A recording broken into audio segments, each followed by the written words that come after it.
कुछ कैंसर ऐसे भी हैं जिनका इलाज अभी तक संभव नहीं है। किसी भी औरत को ब्लीडिंग शुरू हो जाती है तो सर्वाइकल कैंसर को रूल आउट करना सबसे ज़रूरी है।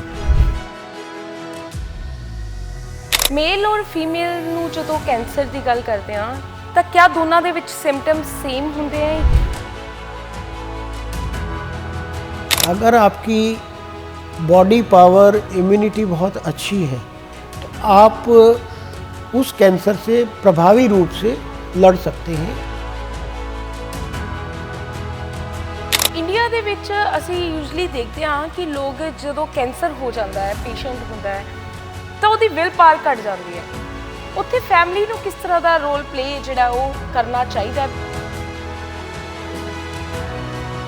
अगर फैमिली सपोर्टिव है तो मरीज की इम्यूनिटी भी अच्छी बनी रहेगी और मरीज प्रभावी तरीके से उस कैंसर से लड़ भी पाएगा। मदर को ब्रेस्ट कैंसर है तो उसकी जो औलाद है, लड़की है, उसमें कैंसर की संभावना 10 से 20% ज़्यादा हो जाती है।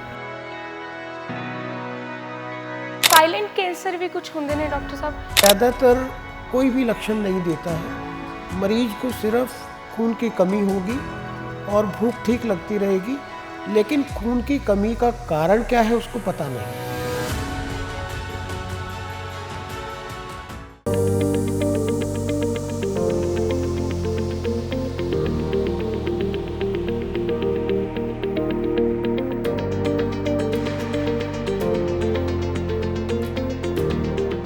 ਪੰਜਾਬ ਦੇ ਵਿੱਚ ਕੁਝ ਅਜਿਹੀਆਂ ਬਿਮਾਰੀਆਂ ਨੇ ਜੋ ਕਿ ਪੰਜਾਬ ਨੂੰ ਘੁਣ ਵਾਂਗੂ ਖਾ ਗਈਆਂ। ਬਿਮਾਰੀਆਂ ਦੇ ਵਿੱਚੋਂ ਬਿਮਾਰੀ ਦੀ ਗੱਲ ਕਰੀਏ ਤਾਂ ਕੈਂਸਰ ਇੱਕ ਐਸੀ ਘਾਤਕ ਬਿਮਾਰੀ ਹੈ ਜੋ ਕਿ ਪੰਜਾਬ ਨੂੰ ਦਿਨੋਂ ਦਿਨ ਖਾਲੀ ਕਰਦੀ ਜਾ ਰਹੀ ਹੈ। ਪੰਜਾਬ ਹੀ ਨਹੀਂ, ਪੂਰੇ ਦੇਸ਼ ਭਰ ਦੇ ਵਿੱਚ ਇਸ ਬਿਮਾਰੀ ਦਾ ਜਿਹੜਾ ਫੈਲਾਅ ਹੈ ਉਹ ਵੱਧਦਾ ਜਾ ਰਿਹਾ ਹੈ। ਪਰ ਜੇ ਉੱਥੇ ਕੈਂਸਰ ਦੀ ਗੱਲ ਕਰੀਏ ਤਾਂ ਕੈਂਸਰ ਦਾ ਨਾਂ ਸੁਣਨ ਤੋਂ ਬਾਅਦ ਇਨਸਾਨ ਜਿਹੜਾ ਉਹ ਡਰ ਜਾਂਦਾ ਹੈ। ਘਰ ਦੇ ਵਿੱਚ ਵੀ ਸਹਿਮ ਦਾ ਮਾਹੌਲ ਅਕਸਰ ਦੇਖਣ ਨੂੰ ਮਿਲਿਆ ਕਿ ਲੋਕ ਕਿਸ ਤਰ੍ਹਾਂ ਡਰ ਜਾਂਦੇ ਨੇ ਬਿਮਾਰੀ ਦਾ ਨਾਮ ਸੁਣਦੇ ਹੀ।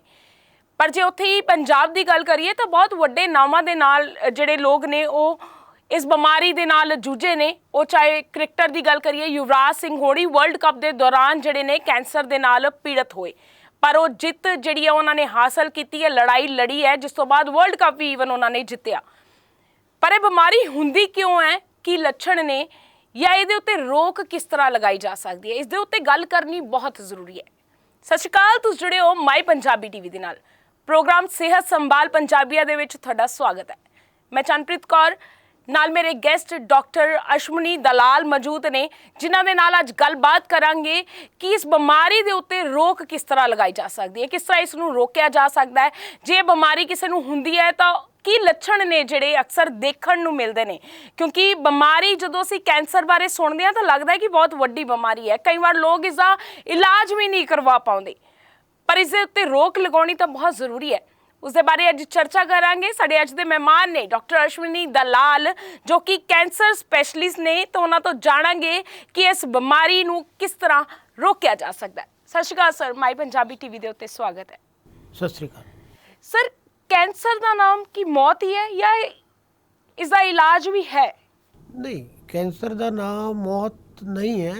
कैंसर का बहुत वधिया इलाज अजकल दे माहौल विच, अजकल दे जमाने शुरू हो गया है जी।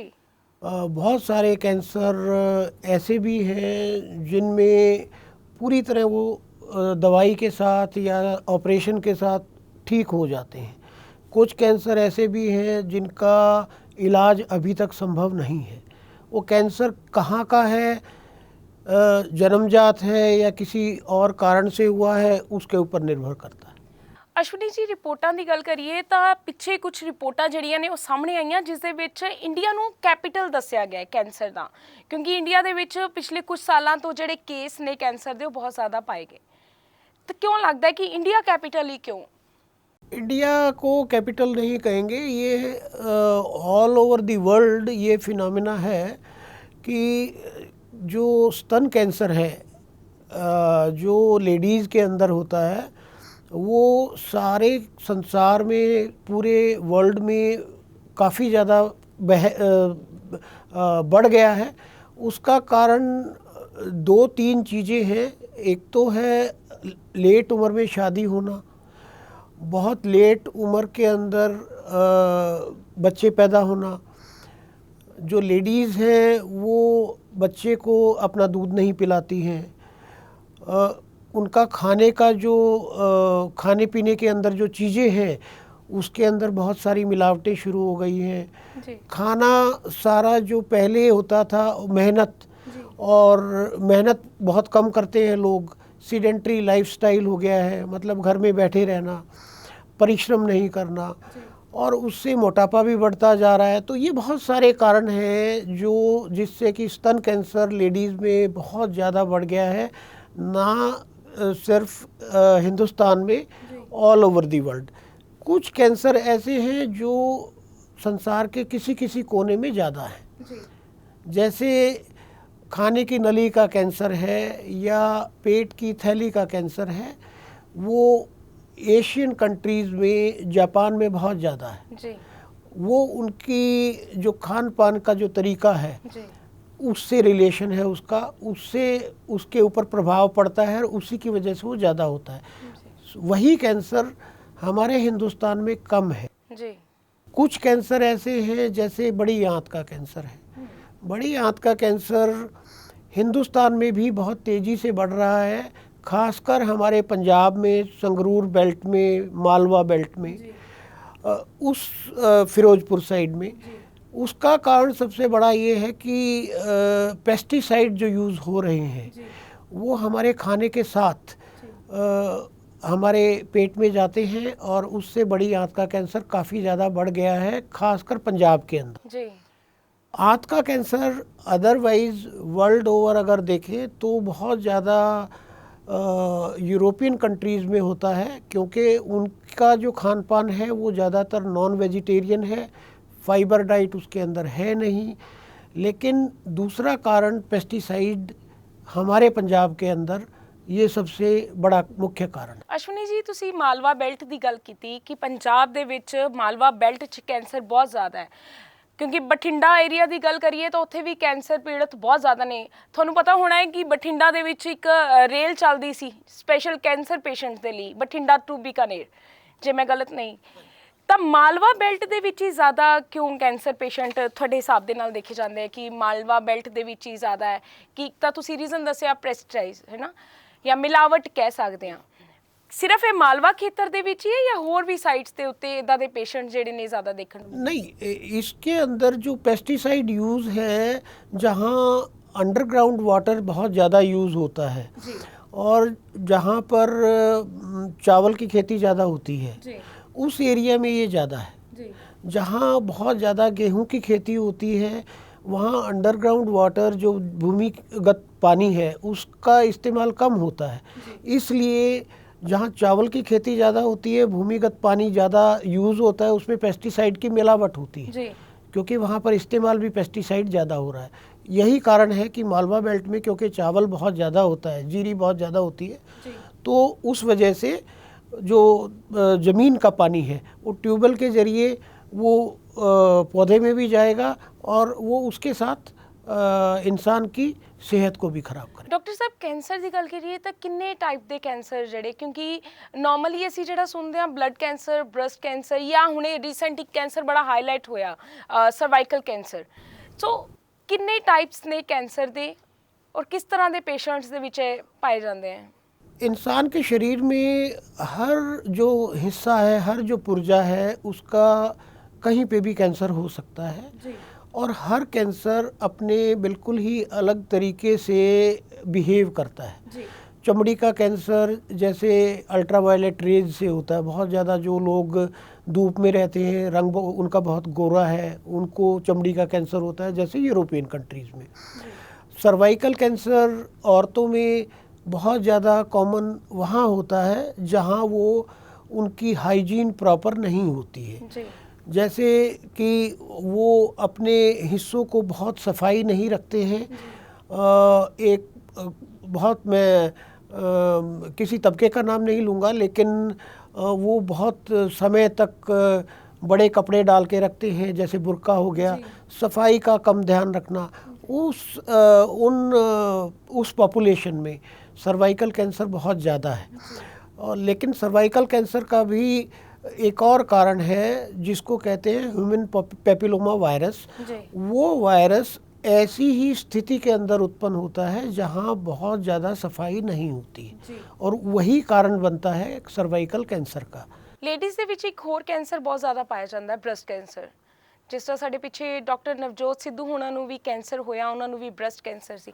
ਡਾਕਟਰ ਸਾਹਿਬ, ਮੈਂ ਇਹ ਜਾਣਨਾ ਚਾਹੁੰਦੀ ਹਾਂ ਕਿ ਜਿਹੜੇ ਕੈਂਸਰ ਨੇ ਇਹਦੇ ਸਿੰਪਟਮਸ ਕੀ ਹੁੰਦੇ ਆ, ਪੇਸ਼ੈਂਟ ਨੂੰ ਕਿਸ ਤਰ੍ਹਾਂ ਔਰ ਕਿਸ ਸਟੇਜ ਦੇ ਉੱਤੇ ਜਾ ਕੇ ਪਤਾ ਲੱਗਦਾ ਹੈ ਕਿ ਉਹਨੂੰ ਕੈਂਸਰ ਹੈ ਜਾਂ ਉਹ ਇਸ ਬਿਮਾਰੀ ਨਾਲ ਪੀੜਤ ਹੈ? देखिए, ये भी जहाँ कैंसर का प्रभाव है जिस शरीर के हिस्से में, उसके बिल्कुल अलग अलग सिम्टम होते हैं। जैसे अगर किसी को खाने का नली का कैंसर है, उसको निगलने में दिक्कत होगी। किसी को वॉइस बॉक्स का कैंसर है, उसको उसकी आवाज़ के अंदर बदलाव आ जाएगा। किसी को ब्रेन का कैंसर है, उसको चक्कर आना, बैलेंस ना होना, उल्टियाँ आना, सिर में दर्द, ये सारे उसके प्रभाव होते हैं। ब्रेस्ट कैंसर के अंदर बहुत सारी जो लेडीज़ हैं उनको तब पता लगता है जब वो कोई भी ब्रेस्ट के अंदर गांठ है वो बड़ी हो जाती है। कोई भी जो ब्रेस्ट के अंदर गांठ है 16 साल की उम्र के बाद और बड़ी उम्र तक अगर वो गांठ के अंदर कोई भी दर्द नहीं है और वो किसी भी औरत को महसूस होती है, उसको हमेशा डॉक्टर को दिखाना चाहिए। वो कैंसर हो सकता है, कोई भी एबनॉर्मल गांठ। जो सर्वाइकल कैंसर है वो 60 साल 70 साल की उम्र के बाद होता है। उसमें सबसे जो ज़रूरी चीज़ है वो है ब्लीडिंग। उस उम्र में मीनोपॉज हो जाता है, लेकिन अगर किसी भी औरत को ब्लीडिंग शुरू हो जाती है तो सर्वाइकल कैंसर को रूल आउट करना सबसे ज़रूरी है। तो हर किस्म के कैंसर के बिल्कुल अलग सिम्टम होते हैं। जो कॉमन सिम्टम सभी कैंसर्स के हैं वो यही है कि भूख ना लगना, कमजोरी आना और वज़न का घटना। ये एक कॉमन सिम्टम है जो सारे कैंसर्स का एक सा है। ਇੰਡੀਆ ਦੇ ਵਿੱਚ ਅਸੀਂ ਯੂਜੂਅਲੀ ਦੇਖਦੇ ਹਾਂ ਕਿ ਲੋਕ ਜਦੋਂ ਕੈਂਸਰ ਹੋ ਜਾਂਦਾ ਹੈ, ਪੇਸ਼ੈਂਟ ਹੁੰਦਾ ਹੈ, ਤਾਂ ਉਹਦੀ ਵਿਲ ਪਾਵਰ ਘਟ ਜਾਂਦੀ ਹੈ। ਉੱਥੇ ਫੈਮਿਲੀ ਨੂੰ ਕਿਸ ਤਰ੍ਹਾਂ ਦਾ ਰੋਲ ਪਲੇ ਜਿਹੜਾ ਉਹ ਕਰਨਾ ਚਾਹੀਦਾ ਹੈ ਪੇਸ਼ੈਂਟ ਦੇ ਨਾਲ, ਕਿਸ ਤਰ੍ਹਾਂ ਉਹਨੂੰ ਮੋਟੀਵੇਟ ਕਰਨਾ ਚਾਹੀਦਾ है, उसके लिए की गाइडेंस नहीं जड़ियाँ डॉक्टर्स देंदे ने? देखिए, मैं कहूँगा कि सबसे पहली बात तो अगर कैंसर बहुत ही शुरुआती दौर में उसको पहचान लिया जाता है, उसका इलाज बहुत हद तक संभव है और मरीज पूरा 5 से 10 साल जितनी भी उसकी उम्र है वो बहुत अच्छे तरीके से उसको जीता है। ऐसा अगर कैंसर को आप नेगलेक्ट करते हैं और वो अगली स्टेज में पहुंच जाता है, तब थोड़ा सा ऐसे मरीजों को हमें कीमोथेरेपी या किसी भी चीज़ से उसकी हम लाइफ को तो बढ़ा देते हैं, लेकिन उसमें फैमिली सपोर्ट सबसे ज़्यादा ज़रूरी इसलिए होती है कि अगर फैमिली सपोर्टिव है तो मरीज की इम्यूनिटी भी अच्छी बनी रहेगी और मरीज प्रभावी तरीके से उस कैंसर से लड़ भी पाएगा। और ऐसा मेरा ऐसा मानना है कि कैंसर से लड़ना इतना मुश्किल नहीं है। मरीज तो लड़ लेगा, मरीज को तो कैंसर है, वो अपने दिमाग को उस तरीके से ढाल भी लेता है, लेकिन उसके जो परिवार की, उसके जो फैमिली की जो सपोर्ट है वो सबसे ज़्यादा ज़रूरी है। और वो सपोर्ट अगर बनी रहती है हर तरीके से, उसमें खान पान हो गया, बिहेवियर हो गया, दवाइयों की सपोर्ट हो गई, अर्ली स्टेज में हॉस्पिटल में लेके जाना है या रेडिएशन के लिए लेके जाना है, वो सपोर्ट अगर रहती है तो हम अच्छे तरीके से कैंसर से लड़ सकते हैं। साइलेंट कैंसर भी कुछ होंगे ने डॉक्टर साहब, क्योंकि समटाइम पेशेंट ਨੂੰ ਸੈਕਿੰਡ ਜਾਂ ਥਰਡ ਸਟੇਜ ਤੱਕ ਪਤਾ ਹੀ ਨਹੀਂ ਹੁੰਦਾ ਕਿ ਉਹਨੂੰ ਕੈਂਸਰ ਹੈ ਜਾਂ ਉਹ ਇਸ ਬਿਮਾਰੀ ਨਾਲ ਜੂਝ ਰਿਹਾ ਹੈ। ਜਦੋਂ ਤੱਕ ਪਤਾ ਲੱਗਦਾ, ਮੈਨੂੰ ਲੱਗਦਾ ਉਦੋਂ ਤੱਕ ਇਲਾਜ ਦੇ ਲਈ ਬਹੁਤ ਥੋੜਾ ਟਾਈਮ ਰਹਿ ਜਾਂਦਾ ਹੈ। ਤਾਂ ਉੱਥੇ ਕਿਸ ਤਰ੍ਹਾਂ ਪਤਾ ਲੱਗਦਾ ਹੈ, ਸੈਲਫ ਡਾਇਗਨੋਸ ਕਿੱਦਾਂ ਕਰਦੇ ਨੇ ਪੇਸ਼ੈਂਟ? मैं इसी में एक एग्जांपल लेके चलूँगा। जैसे लेडीज़ के अंदर ब्रेस्ट कैंसर है, वो बिल्कुल साइलेंट कैंसर होता है। और एक हम लेडीज़ को यही बोलते हैं, अपने परिवार में अपनी बहनों को, अपनी माताओं को, हर लेडी को ये सिखाना चाहिए कि सेल्फ ब्रेस्ट एग्जामिनेशन कैसे करते हैं। जी। सेल्फ ब्रेस्ट एग्जामिनेशन जब से औरत का मेंसेस स्टार्ट होते हैं तब से हर महीने मेंसेस आने से 5 दिन पहले नहाते वक्त शीशे के सामने एक हाथ को ऊपर करके और दूसरे हाथ को बिल्कुल फ्लैट करके और उससे एग्जामिन करना होता है कि कोई गांठ महसूस तो नहीं हो रही है। इसी तरीके से दूसरे हाथ को ऊपर करके और फ्लैट करके उसको महसूस करना होता है। हाथ को ऐसे कभी नहीं करना, हाथ हमेशा ऐसे, ताकि ये पता लग सके कि अर्ली कोई गांठ महसूस तो नहीं हो रही है। और अगर कोई गांठ है जी। तो डॉक्टर को दिखाना बहुत ज़रूरी है। उसके अंदर सुई की जांच है या बहुत सारे जो टेस्ट होते हैं वो करवाने ज़रूरी होते हैं। तो एक तो चीज़ ये हो गई कि सेल्फ ब्रेस्ट एग्जामिनेशन ज़रूरी है। और दूसरा ये है कि 60 साल की उम्र के बाद एक बेसिक इन्वेस्टिगेशन सबको करा लेनी चाहिए, जिससे कि आपको कोई भी शरीर के अंदर कैंसर के लक्षण ना हो, उसकी जांच एक बार हो जानी चाहिए, चाहे वो मेल हो चाहे फीमेल हो। ਜੀ ਮੇਲ ਔਰ ਫੀਮੇਲ ਨੂੰ ਜਦੋਂ ਕੈਂਸਰ ਦੀ ਗੱਲ ਕਰਦੇ ਆ ਤਾਂ ਕਿਆ ਦੋਨਾਂ ਦੇ ਵਿੱਚ ਸਿੰਪਟਮਸ ਸੇਮ ਹੁੰਦੇ ਆ ਜਾਂ ਫਿਰ ਸਿੰਪਟਮਸ ਵੀ ਅਲੱਗ-ਅਲੱਗ ਹੁੰਦੇ ਆ? हर कैंसर के लक्षण बिल्कुल अलग होते हैं। जी।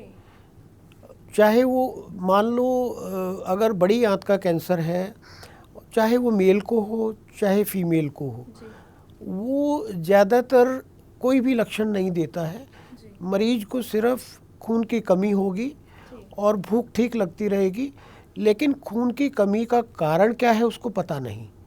अगर उसको चलने में दिक्कत हो रही है, सांस फूल रहा है, किसी ने उसको बताया कि आप में खून बहुत कम लग रहा है, तो उसको एकदम से जांच करानी चाहिए। ये सबसे बड़ा लक्षण है आंत के कैंसर का, बड़ी आंत के कैंसर का। वो दोनों में चाहे मेल हो चाहे फीमेल हो, दोनों में एक सा है।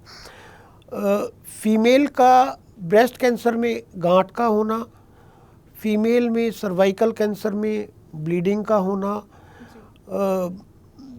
खाने की थैली के कैंसर में बिल्कुल ही भूख ना लगना और बिल्कुल आदमी बहुत ज़्यादा कमज़ोर हो जाता है, उसको खून की कमी हो जाती है। ये सारे लक्षण अलग अलग होते हैं, इनको पहचानना बहुत ज़रूरी है। आप एक नॉर्मल पैटर्न से, नॉर्मल वज़न से, नॉर्मल भूख से अगर आपको अलग महसूस लगना शुरू होता है तो वो कैंसर के लक्षण हम सोचते हैं। डॉक्टर साहब, स्ट्रेस भी एक कारण है कैंसर का?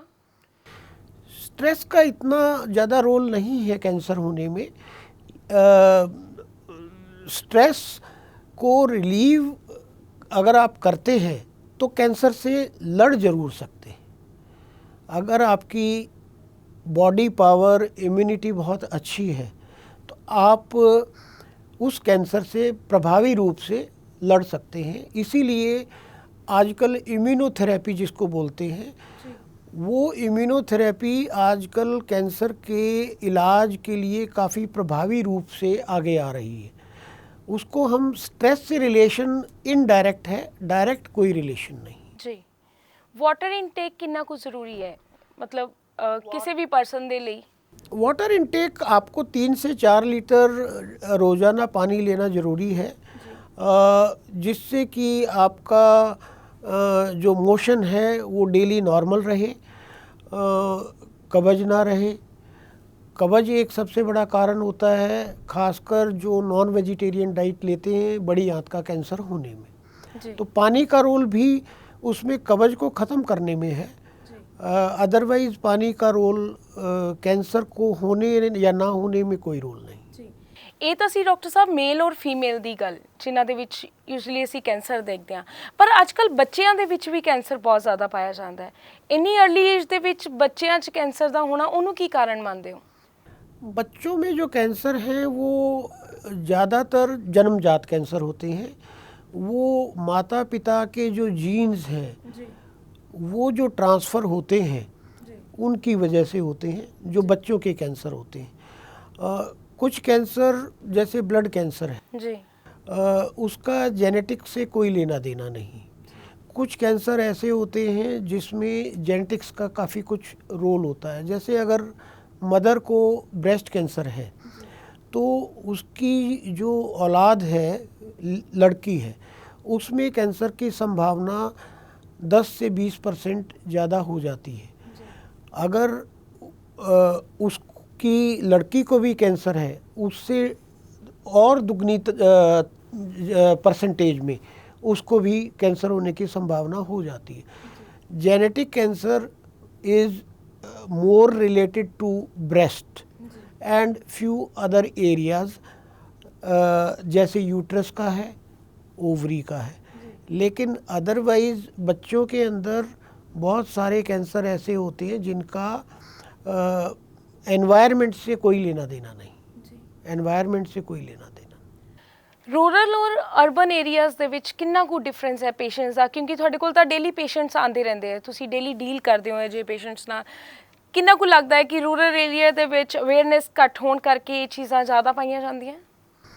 रूरल एरिया में अवेयरनेस की कमी की वजह से कैंसर बहुत लेट स्टेज में पहचान में आता है। वो क्योंकि जो मरीज है वो या तो उसको नेग्लेक्ट करते हैं या उसके जो लक्षण हैं उनको पहचान नहीं पाते हैं अर्ली स्टेज में, सिर्फ वही कारण है। अदरवाइज़ जो कैंसर है उसकी जो बढ़ने की जो जितना ज़्यादा बढ़ रहा है वो है अर्बन एरिया में। अर्बन एरिया में diet, pollution, overweight, lack of physical activity, ये सब कारण अर्बन एरिया के अंदर कैंसर की तादाद को बढ़ाने में ज़्यादा मदद कर रही हैं। रूरल एरिया में सिर्फ एक ही कारण है, वो है कैंसर के लक्षण को बहुत अर्ली स्टेज में ना पहचानना। ਡਾਕਟਰ ਸਾਹਿਬ, ਪੇਸ਼ੈਂਟਸ ਦੀ ਗੱਲ ਕਰੀਏ ਤਾਂ ਕਿਸ ਤਰ੍ਹਾਂ ਦੀ ਡਾਈਟ ਜਿਹੜੀ ਹੈ ਕੈਂਸਰ ਪੇਸ਼ੈਂਟਸ ਨੂੰ ਲੈਣੀ ਚਾਹੀਦੀ ਹੈ ਤਾਂ ਜੋ ਉਹ ਜਲਦੀ ਰਿਕਵਰ ਕਰ ਸਕਣ? ਕਿਉਂਕਿ ਟ੍ਰੀਟਮੈਂਟ ਤਾਂ ਹਰ ਪੇਸ਼ੈਂਟ ਲੈਂਦਾ ਹੈ, ਡਾਕਟਰਸ ਦੇ ਕੋਲ ਜਾਂਦਾ ਹੈ, ਕੇਮੋਜ਼ ਹੁੰਦੀਆਂ ਨੇ ਜਾਂ ਹੋਰ ਟ੍ਰੀਟਮੈਂਟਸ ਜਿੱਦਾਂ ਦੇ ਤੁਸੀਂ ਦਿੰਦੇ ਹੋ, ਪਰ ਡਾइट ਦਾ भी एक बहुत बड़ा रोल ਹੁੰਦਾ ਹੋਏਗਾ और किस तरह ਦੀ डाइट पेशेंट ਨੂੰ ਲੈਣੀ ਚਾਹੀਦੀ ਹੈ? सबसे पहले तो मैं कैंसर होने के बाद का जिक्र करने से पहले कैंसर होने से पहले कौन सी डाइट लेनी चाहिए जिससे कि कैंसर ना हो, मैं उसके बारे में बताऊंगा। जो लोग वेजिटेरियन डाइट लेते हैं उनको कैंसर होने की संभावना कम है। ओके। जो लोग बहुत अपनी डाइट के अंदर हफ्ते में 1 या 2 बार फ्रूट्स का इस्तेमाल करते हैं उनमें कैंसर होने की संभावना कम होती है, क्योंकि फ्रूट्स के अंदर एंटीऑक्सीडेंट्स होते हैं जो कैंसर सेल्स को पहले ही मार देते हैं। जो जिस इलाके में नॉन वेजिटेरियन डाइट ज़्यादा है वहाँ कैंसर होने की संभावना ज़्यादा रहती है। अब आते हैं जब कैंसर हो जाता है उसके बाद डाइट, उसमें भी जो डाइट के अंदर जितना आप फ्रूट्स का इस्तेमाल करेंगे, प्रोटीन्स जो शरीर को ज़रूरत है कैंसर से लड़ने के लिए, वो प्रोटीन्स वेजिटेरियन होने चाहिए, वेजिटेरियन डाइट से होने चाहिए। उसमें हम आजकल अंडे को, फ़िश को, इसको बहुत सारे वेज में हम वेजिटेरियन में ही रखते हैं। लेकिन अगर आप रेड मीट लेते हैं, मीन्स बकरे का मांस है, वो कैंसर वाले मरीज को ज़्यादा नुकसान करता है और बहुत सारी और प्रॉब्लम्स को भी बढ़ावा देता है। जी, लास्ट सवाल सर, गवर्नमेंट तो किस तरह की उम्मीद करते हो कि क्योंकि कुछ लोग पैसों करके आर्थिक तंगी करके जिहड़े है वो इलाज नहीं करवा पाते, स्क्रीनिंग की गल करिए तो काफ़ी कोस्टली है स्क्रीनिंग, कुछ लोग इस करके नहीं इलाज करवाते क्योंकि उन्होंने कोल पैसा नहीं होंदा। किस तरह की अवेयरनेस की उम्मीद करते हो तो की मैसेज जिहड़ा वो तुसीं देना चाहुंदे हो? मैं ये मैसेज देना चाहता हूँ कि स्क्रीनिंग के लिए बहुत सारे कैंसर्स की सुविधा सभी सरकारी अस्पतालों में होती है। जैसे हमारे हॉस्पिटल के अंदर मेमोग्राफी बिल्कुल फ्री होती है और मेमोग्राफी वैन हर इलाके के अंदर जाके मेमोग्राफी करती है, जो कि ब्रेस्ट कैंसर को कम करने में काफ़ी मददगार साबित हुई है। दूसरा, जो बहुत सारे जो टेस्ट हैं सरकारी अस्पतालों में फ्री हो जाते हैं। तो ऐसा कुछ नहीं है कि स्क्रीनिंग करवाना बहुत मुश्किल काम है। जिसको कैंसर के लक्षण लगते हैं या वो एक रेगुलर स्क्रीनिंग 60 साल के बाद करवाना चाहता है, तो उसके अंदर सरकारी अस्पताल में सभी सुविधाएं उपलब्ध होती हैं। हाँ, प्राइवेट में उसमें पैसा लगता है, लेकिन सरकारी सुविधाएं काफ़ी हद तक उपलब्ध हैं और वो हर मरीज को उन सेवाओं का फ़ायदा लेना चाहिए। ਸ਼ੁਕਰੀਆ ਸਾਡੇ ਨਾਲ ਜੁੜਨ ਦੇ ਲਈ ਸਰ। ਸੋ ਇਹ ਸੀ ਡਾਕਟਰ ਅਸ਼ਵਨੀ ਦਲਾਲ ਜਿਨ੍ਹਾਂ ਨੇ ਕੈਂਸਰ ਦੇ ਬਾਰੇ ਜਿਹੜੀ ਹੈ ਬਹੁਤ ਜਾਣਕਾਰੀ ਜਿਹੜੀ ਹੈ ਉਹ ਦਿੱਤੀ ਹੈ ਉਹਨਾਂ ਲੋਕਾਂ ਨੂੰ ਜੋ ਕੈਂਸਰ ਦੇ ਨਾਲ ਪੀੜਤ ਨੇ, ਤੇ ਉਹਨਾਂ ਲੋਕਾਂ ਨੂੰ ਵੀ ਅਵੇਅਰ ਰਹਿਣ ਦੇ ਲਈ ਦੱਸਿਆ ਕਿ ਕਿਸ ਤਰ੍ਹਾਂ ਉਹ ਆਪਣੇ ਖਾਣ ਪੀਣ ਦਾ ਜਿਹੜਾ ਉਹ ਧਿਆਨ ਰੱਖ ਸਕਦੇ ਨੇ, ਆਪਣੇ ਆਪ ਨੂੰ ਇਹਨਾਂ ਬਿਮਾਰੀਆਂ ਤੋਂ ਜਿਹੜਾ ਹੈ ਉਹ ਬਚਾ ਸਕਦੇ ਨੇ। ਸੋ ਤੁਹਾਨੂੰ ਇਹ ਜਾਣਕਾਰੀ ਕਿਵੇਂ ਲੱਗੀ ਕਮੈਂਟ ਬਾਕਸ ਦੇ ਵਿੱਚ ਦੱਸਣਾ ਨਾ ਭੁੱਲਣਾ। ਧੰਨਵਾਦ।